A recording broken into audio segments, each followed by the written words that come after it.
Kembali di Squawk Box CNBC Indonesia, seperti biasa khusus di awal pekan hari Senin, kami akan membahas isu terkini seputar sektor energi dalam segmen Energy Corner. Untuk mengawalinya, kami sampaikan informasi berikut untuk Anda. PT Perusahaan Listrik Negara PLN mencatatkan kenaikan total pendapatan sebesar 5,48% secara year on year hingga menjadi 72,7 triliun rupiah di akhir kuartal 1 2020. Meski demikian, perseroan juga membukukan peningkatan beban pokok penjualan dan pendapatan. Bahkan kalau kita lihat nilai dari beban tersebut lebih besar dari realisasi pendapatan PLN selama 3 bulan pertama di tahun 2020. Sehingga kondisi profitabilitas PLN pun menurun dan membuat PLN terpaksa menanggung rugi bersih nilainya 38,88 triliun rupiah.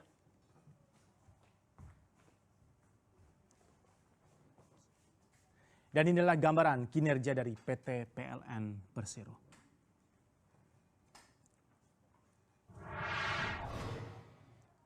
Pemerintah menugaskan PT PLN Persero untuk memberikan insentif sebesar 3 triliun rupiah bagi 3 golongan pelanggan, yakni sosial, bisnis, dan industri.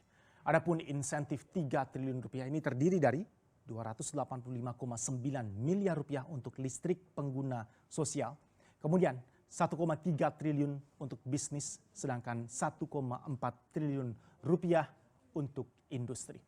PLN sendiri telah menyiapkan mekanisme pemberian stimulus tarif tenaga listrik TTL dari pemerintah berupa pembebasan rekening minimum bagi para pelanggan sosial, bisnis, dan industri dengan daya dimulai dari 1.300 volt ampere ke atas.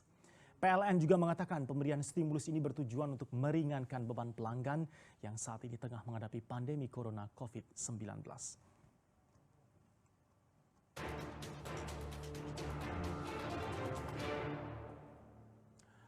Masih di Energy Corner untuk membahas lebih lanjut terkait dua pemberitaan tadi dan khususnya diskon listrik dari PLN, saya sudah tersambung bersama dengan Muhammad Iqbal Nur, Direktur Perencanaan Korporat PLN, eksklusif untuk Anda dari tim Squawk Box. Saya juga didampingi oleh Tirta Widi Gilang Citradi, tim riset kami dari CNBC Indonesia. Tirta, terima kasih sudah mendampingi saya di pagi hari. Sama-sama, Mas Erwin. Selamat pagi untuk Anda, Pak Iqbal. Pagi Mas Erwin, pagi Mas Tirta. Selamat pagi Pak Iqbal. Nah, ini ada kenaikan pendapatan dari PT PLN Persero, tapi bagaimanapun juga beban pendapatannya juga ikut naik bahkan lebih tinggi, Pak. Akankah ini menjadi suatu yang patut kita perhatikan dan kita khawatirkan karena bisa jadi akan terus menjadi tantangan utama bagi PLN Persero, beban pendapatan? Terima kasih Pak Mas Erwin dan para penonton CNBC.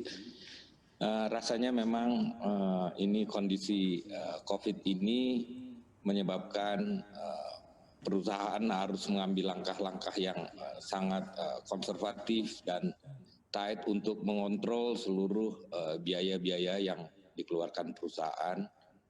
Karena rasanya seluruh utility di dunia saya rasa akan sangat berdampak kalau memang beban listriknya tiba-tiba terkoreksi jauh dari yang mereka prediksi. Ini adalah boleh dibilang common persoalan buat utility untuk handling control cost, maintain revenue dengan baik agar laba bersih dan laba perusahaan mungkin memang tidak bisa kita cover seperti prediksi sebelum COVID, tapi kita maintain supaya tidak terlalu jauh dari prediksi. Kurang lebih seperti itu, Mas Erwin. Baik, saya akan tanyakan juga ke kawan saya, Pak Iqbal. Tirta, apa yang bisa dilihat dari tim riset CNBC Indonesia kita? Kalau kita berbicara mengenai utility aspek dari PT PLN Persero sejauh ini, seperti apa sih sebenarnya? Oke, saya ingin sedikit mengomentari juga tentang kinerja PLN tadi ya. Jadi sebenarnya secara kuartal pertama itu PLN kan membukukan rugi bersih gitu kurang lebih ya.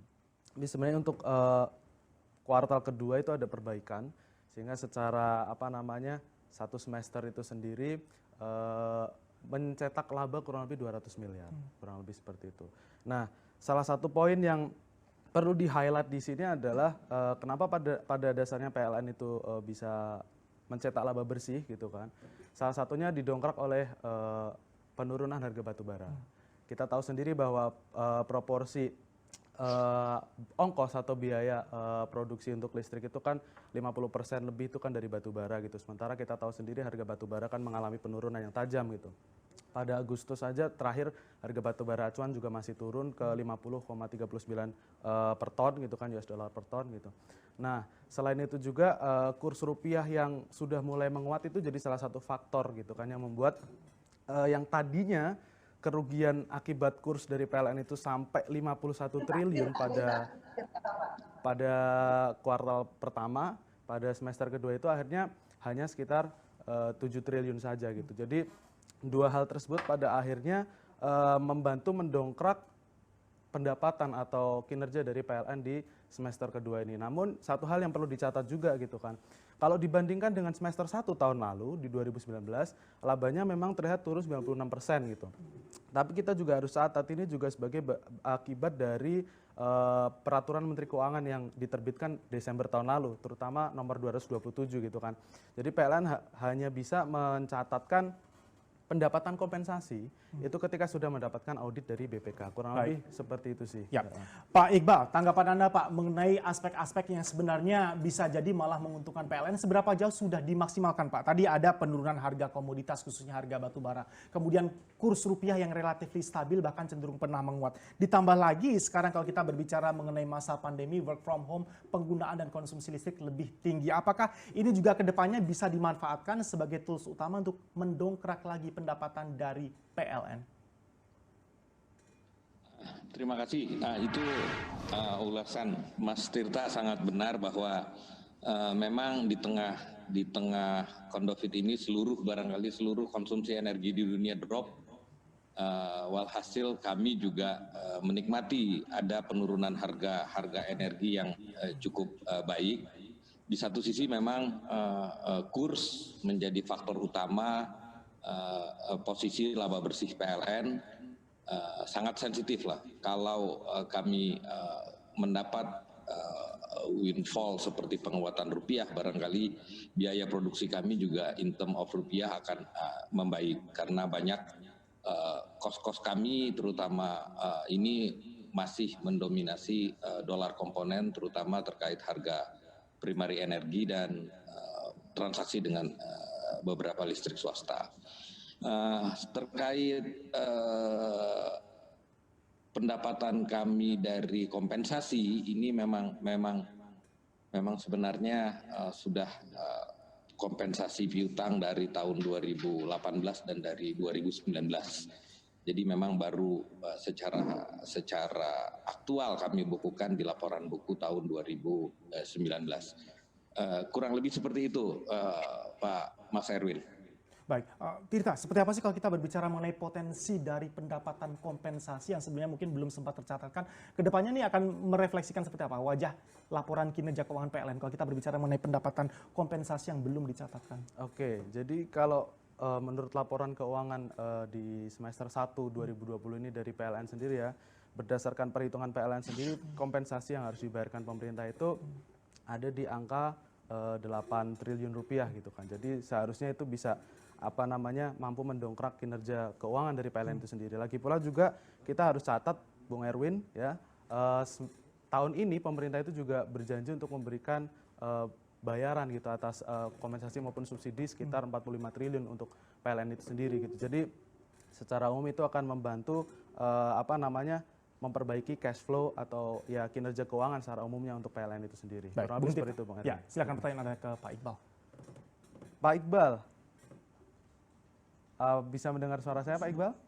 Ya, masih tersambung. Bung Ya, silakan Mas Tirta. Oh ya, jadi sebenarnya gini Pak Iqbal, kan pemerintah rencananya akan membayarkan kurang lebih 45 triliun ya untuk yang tahun-tahun sebelumnya di tahun ini gitu kan. Nah dari PLN sendiri juga kurang lebih mencatat ada 8 triliun untuk pendapatan kompensasi tahun ini gitu. Nah kira-kira realisasi tersebut itu kurang lebih akan mendongkrak sejauh mana gitu kinerja keuangan dari PLN itu sendiri Pak?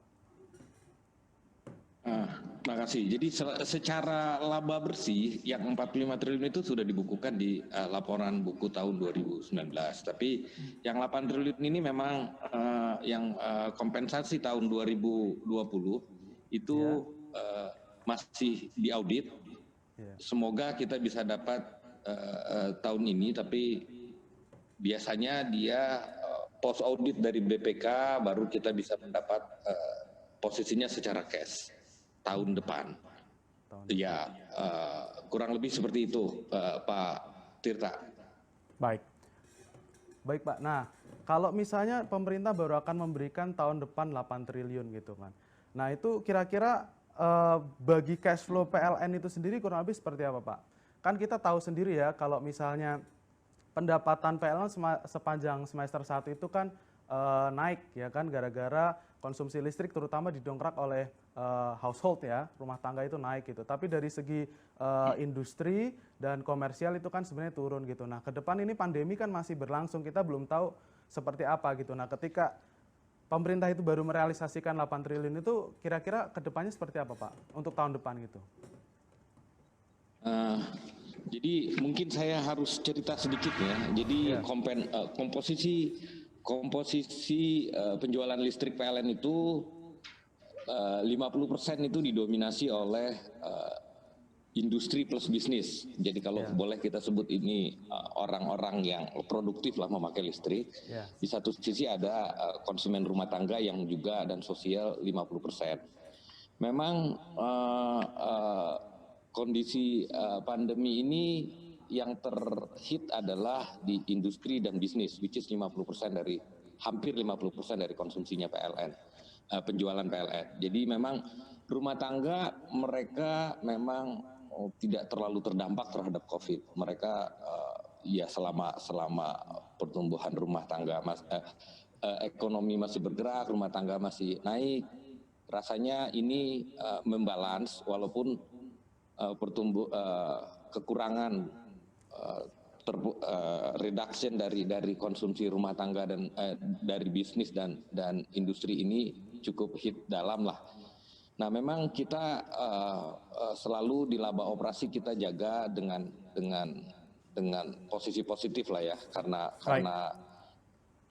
karena posisinya memang selalu seperti tadi itu saya cerita. Jadi memang laba bersih kami dengan model bisnis PLN ini, laba usaha kami upayakan tetap positif, tapi memang faktor kurs yang di luar kontrol kami memang yang menjadi penentu bottom line dari PLN.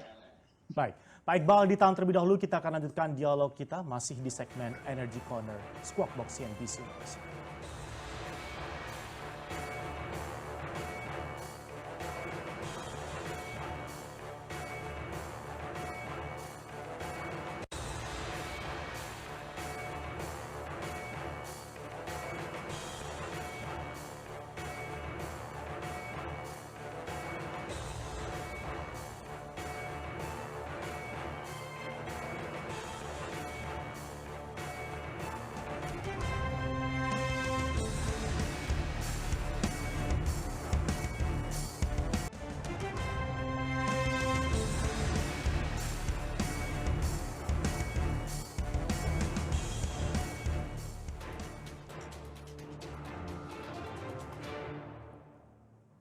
Masih di segmen Energy Corner, saya masih bersama dengan Muhammad Iqbal Nur, Direktur Perencanaan Korporat PLN. Saya juga bersama kawan saya dari tim riset CNBC Indonesia, Tirta Widi Gilang Citradi. Pak Iqbal, terima kasih masih bersama kami. Kita berbicara mengenai menjaga agar profitabilitas PLN tetap ada meskipun memang tidak gampang, apalagi di situasi seperti ini. Menjaga beban pendapatan juga agar bisa ditekan, itu juga PR utama dari PLN. Apa yang bisa kita lihat, Pak, kalau kita berbicara mengenai pemberitaan headline akhir-akhir ini mengenai insentif besarannya 3 triliun rupiah akan diberikan ke sebanyak 3 golongan sekaligus. Akankah ini menjadi beban tersendiri bagi PLN ke depannya? Makasih.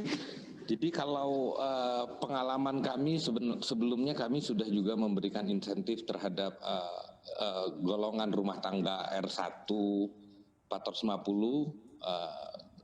Saat ini memang Kementerian Keuangan tepatnya komit untuk memberikan pembayaran yang ya tidak kita katakan sesuai jadwal lah. Jadi menurut kami kalau pemerintah SEQ Kementerian Keuangan komit untuk memberikan kami kompensasi, ini tidak terlalu menjadi masalah. selama pembayaran yang sudah kita alami untuk insentif R1 450 dan 900 diskon 50%, kayaknya Kementerian Keuangan komit menjaga posisi cash flow-nya PLN. Baik, ini sudah adakah kalkulasi Pak untuk menjaga cash flow dengan nanti akan segera dieksekusi pemberian insentif sebesar 3 triliun rupiah ini? Nanti kira-kira figurnya seperti apa? Cash flow macam apa nanti ketika sudah dieksekusi insentif 3 triliun rupiah ini? Jadi sebenarnya insentif 3 triliun itu dengan menghapus, memberikan kompensasi kepada pemakaian energi minimum untuk golongan tarif sosial, golongan tarif industri dan bisnis, ini memang Menteri Keuangan akan bekerja sama dengan PLN kapan harus melakukan pembayaran, mungkin rata-rata bisa 2 bulan tercatat, terus drop uangnya dengan PLN mungkin hanya mengalami selisihnya 1 bulan pemakaian, yang biasa juga itu diberikan oleh pelanggan langsung 1 bulan juga. Jadi secara positioning tidak terlalu memberatkan posisi keuangan PLN selama Menteri Keuangan komit pada timing dan ininya Pak Mas Erwin. Setelah itu kira-kira pengembangannya ke depan akan seperti apa Pak bagi PLN kalau kita mencoba mengukur sebenarnya dari perspektif PLN sendiri seberapa efektif sih pemberian insentif ketiga golongan utama tadi?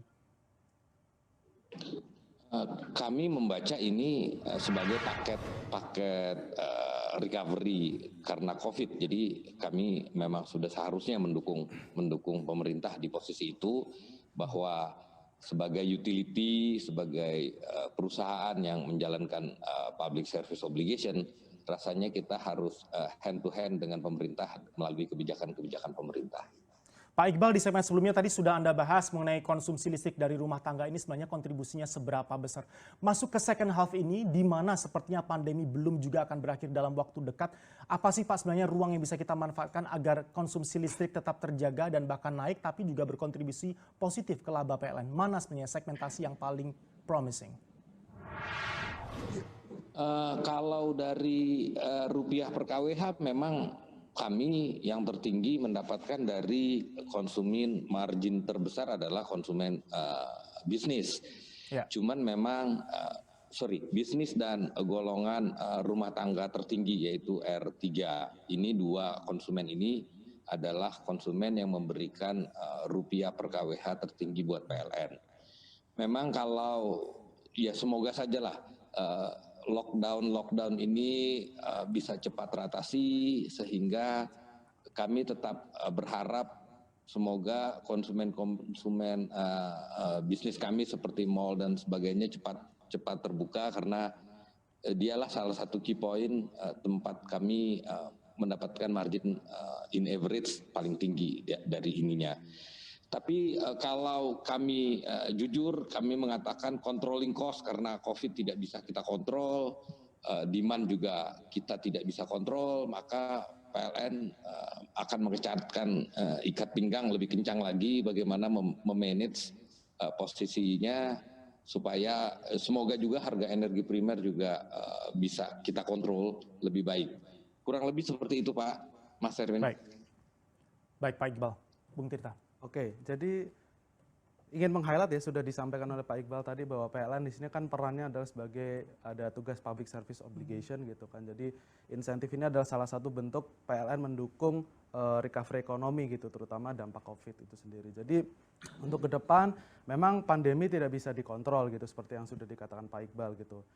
Lagi pula juga gitu kan kita masih bisa berharap dari segmen household itu sendiri kan, yang kalau misalnya masih WFH berarti ada kemungkinan kenaikan. Selain itu juga terkait dengan insentif tadi juga apakah mempengaruhi cash flow itu juga sangat tergantung dari ketepatan waktu pemerintah membayarkannya gitu ya. Kita berharap bahwa ya kita tahu sendiri PLN ini kan strategis ya, jadi pemerintah tentunya tidak akan membiarkan PLN ini punya masalah likuiditas misalnya. Jadi harapannya bisa tepat waktu. Kurang lebih itu sih, Bung Erwin.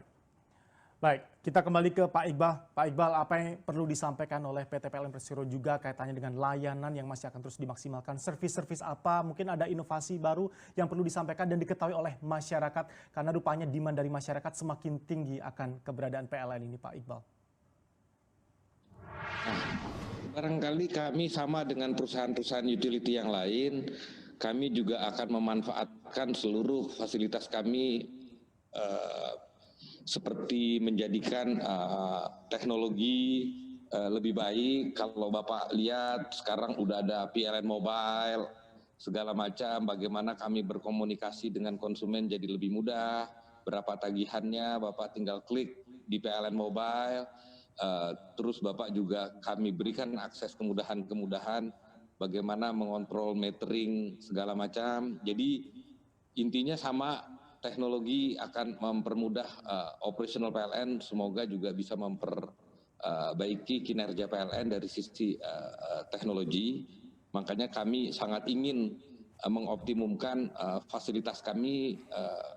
Syukur-syukur kalau kami bisa mendapatkan revenue yang kita sebut beyond KWH, which is bukan dari hanya dari penjualan listrik. Kurang lebih seperti itu, Mas Erwin. Baik, ini sebagai konsumer juga ada pertanyaan Pak, mengingat daya beli tengah banyak tertekan, spending juga sangat dijaga dan berhati-hati. Diskon-diskon terbaru yang bisa ditawarkan oleh PLN ke para pelanggan khususnya rumah tangga Pak, adakah dan teknisnya seperti apa kalau kita ingin mengajukan mendapatkan insentif berupa diskon listrik tadi? Kami baru saja meluncing program Indonesia Merdeka, Pak. Jadi di situ kami banyak memberikan diskon bagi konsumen yang ingin menambahkan tambahan pasokan listriknya sebesar 17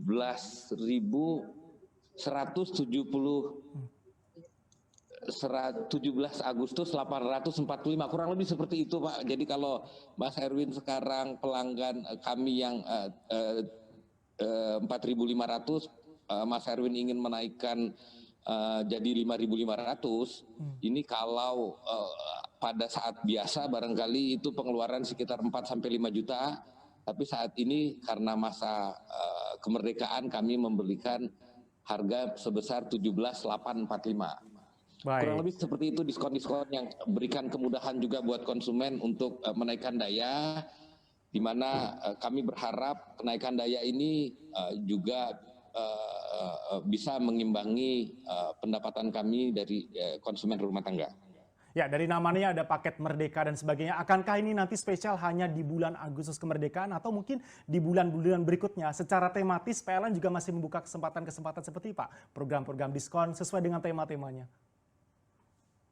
Program ini biasanya kami sesuaikan dengan tematik, ini 17 Agustus. Mungkin akan kami persiapkan lagi ketika kami anniversary pada bulan Oktober.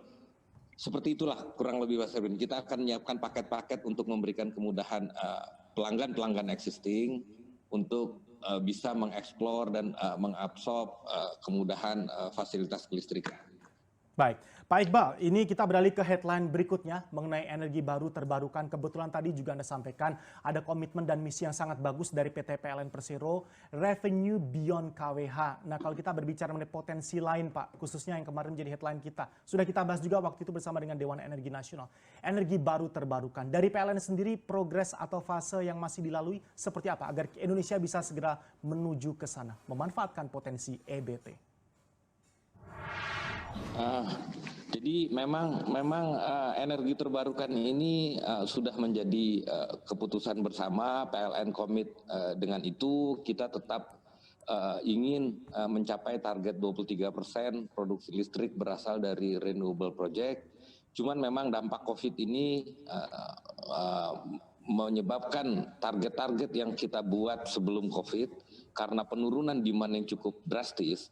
Jadi boleh dibilang ini dampak COVID ini menyebabkan shifting demand PLN sekitar 2 tahun. Jadi posisi demand saat ini sama dengan posisi demand pada akhir 2018. Ini memang tapi kami tetap komit untuk mengejar target renewable seperti yang ditentukan oleh pemerintah. Cuman memang seberapa cepat recovery dari COVID itu menentukan apakah kami semoga bisa tetap menjalankan target-target yang diberikan oleh pemerintah 23% ini. Baik, Pak Iqbal. Bung Tirta. Dalam long term planning kami tetap mengupayakan bahwa 23% is a must. Ini udah tidak bisa ditawar, tapi memang dampak COVID semoga kita tidak terlalu bias dari timingnya yang ditentukan sebelumnya. Baik. Oke. Terima kasih Pak Iqbal. Ya, jadi kalau misalnya kita berbicara tentang energi baru terbarukan ya Bung Erwin ya, Pada dasarnya sudah dijelaskan banyak tadi Pak Iqbal, saya hanya menanggapi sedikit saja gitu kan, bahwa 2025 gitu kan bauran energi kita pemerintah sudah menetapkan untuk 23% itu berasal dari energi terbarukan gitu, seperti panas bumi misalnya gitu kan, terus tenaga surya dan lain sebagainya. Sementara tujuannya adalah ya kita tahu sendiri gitu, kita sekarang masih 88% itu sangat bergantung pada fossil fuels gitu kan. Sementara kita tahu sendiri bahwa fossil fuels secara lingkungannya gitu kan, itu kan membawa dampak banyak gitu terhadap perubahan iklim gitu misalnya. Jadi ke depan kita akan terus mendorong untuk pangsa pasar dari energi baru dan terbarukan itu akan semakin banyak gitu kan. Dengan dalam hal ini pemerintah juga bekerja sama dengan Pertamina, PLN dan lain sebagainya. Ya hanya saja itu tadi gitu. Covid ini suatu hal yang tidak bisa kita prediksi sebelumnya gitu kan. Ketika dalam 5 tahun terakhir pertumbuhan ekonomi kita cenderung stagnan dan agak melambat gitu, Covid datang gitu, terus ekonomi kita terkontraksi, jadi itu memang agaknya akan sangat berpengaruh juga terhadap target. Ya? Iya, lebih seperti itu, Bung Arwin. Pak Iqbal, pertanyaan terakhir Pamungkas, konfirmasi sekali lagi Pak, bagi yang baru saja bergabung di Energy Corner ini Pak. Ini karena dalam waktu dekat kita tengah menanti seperti apa eksekusi dari subsidi insentif 3 triliun rupiah. Anggaran dari pemerintah yang 3 triliun tadi kira-kira seberapa memadai Pak untuk program khusus di masa-masa sulit seperti pandemi ini Pak? Karena banyak industri yang masih mengeluhkan tingginya tarif listrik. Dari Anda Pak Iqbal. Kalau melihat perkembangan yang terakhir, rasanya Menteri Keuangan tetap komit karena subsidi yang terhadap konsumen 450 dan 900 diskon 50% itu tidak pernah telat, artinya mereka sesuai on time, sesuai yang schedule kita agreed bersama. Jadi kalau dibilang 3 triliun memang kan penghasilan PLN ini 1 tahun boleh dibilang hampir 260-an triliun. 3 triliun ini cukup mudah-mudahan tidak terlalu mengganggu secara cash flow selama tidak terlalu mengalami perlambatan. Kurang lebih seperti itu Mas Erwin. Baik. Muhammad Iqbal Nur, Direktur Perencanaan Korporat dari PT PLN, eksklusif untuk Squawk Box CNBC Indonesia. Pak Iqbal, terima kasih banyak atas waktunya. Dan Bung Tirta, kawan kita di tim riset CNBC Indonesia, terima kasih perspektif dari Anda.